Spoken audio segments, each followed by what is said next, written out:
Ce soir et jeudi soir, place à l'Homegang, un cortège folklorique qui nous renvoie au XIVe siècle. À l'origine, il s'agissait d'une procession en l'honneur de Notre-Dame du Sablon.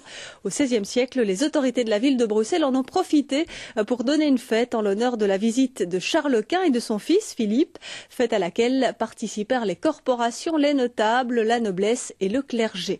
Alors c'est ce que l'on commémore chaque année, début juillet, à Bruxelles, et cette année pour renouer plus encore avec la tradition des joutes moyenâgeuses sont organisées durant 3 jours, place du Sablon, au sein d'un véritable village médiéval. Reportage Béatrice Broutou et Muriel Berck. Les tentes sont montées, le village médiéval a pris ses quartiers au pied de l'église du Sablon, édifiée par les arbalétriers à l'aube du XIVe siècle. Les gentes dames sont déjà à l'ouvrage, les artisans se sont mis au travail pour les besoins des villageois.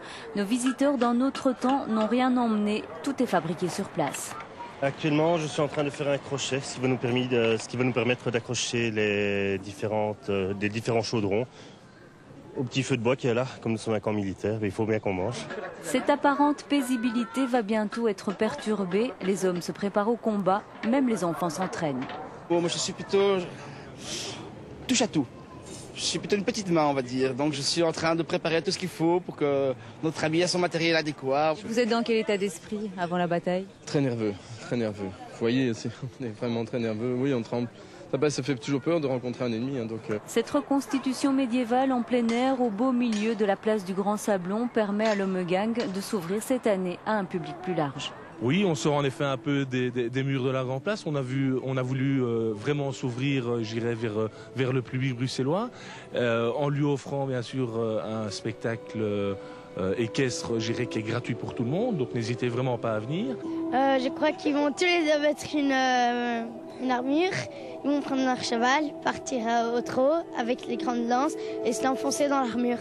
Et le premier qui est éjecté a perdu.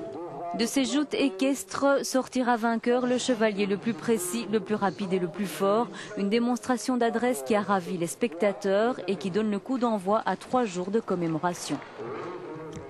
Voilà, et pour les amateurs, le village médiéval est encore accessible demain à partir de 18h et jeudi à partir de 16h30.